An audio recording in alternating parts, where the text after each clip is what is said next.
Next and finally, in this Muslim dynastic period of looking at historical foundations of education, let's look at the influence of Sufis. Sufism is a branch of Islam, and the Sufis also came to the subcontinent, and with them they brought their educational influence. And so, under the Sufis, who played a very important role in the Indian subcontinent, Islamic education flourished.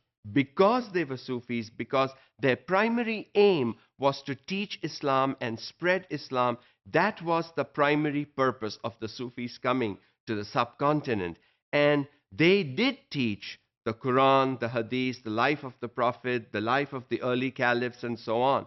And together with that, they brought in their own mysticism and their own understanding of what Islamic principles and Islamic teachings were all about. And they brought in a little bit of music and a little bit of dance, as we see in the Sufi dervishes still in Turkey, and the swirling and the just simply that going around, that mysticism that is filled into these people. But together with their spread of Islam and teaching Islamic principles, they also believed in secular education. They believed that in order to survive in the then modern world, young people would need religious education and they would need practical secular education in order to survive. A continuity from the Mughals, a legacy that the Mughals gave to the subcontinent. Religious education, for them it was Islamic education and secular education, practical skills to survive. Under the Sufis, many scholars wrote famous books about Islamic teachings, Islamic principles, Islamic education, Islamic way of life, and also secular work. So a lot of work was done under the Sufis in the Indian subcontinent for themselves and for the common individuals. Remember, the purpose the Sufis came to the subcontinent was to spread Islam. So a change that we see from the Mughal period, there was no entertainment, there was no dance as such for entertainment. There was dance involved with mysticism in their understanding of what Islamic teachings were all about.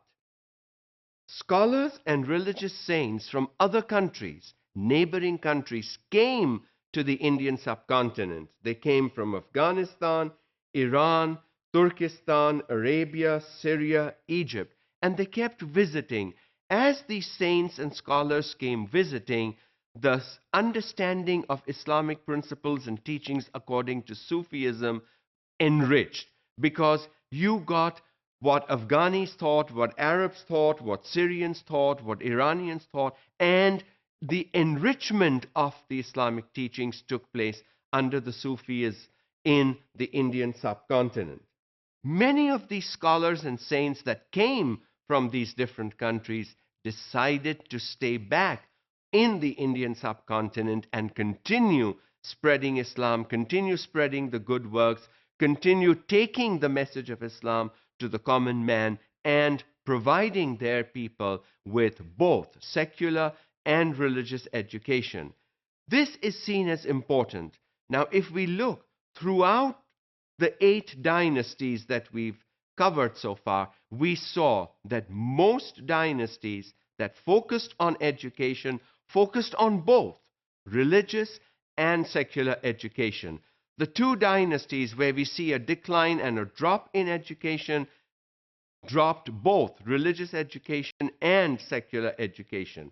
So Muslims were committed in the subcontinent to providing their people with both religious and secular education, because both were seen important in order to lead good lives for their people.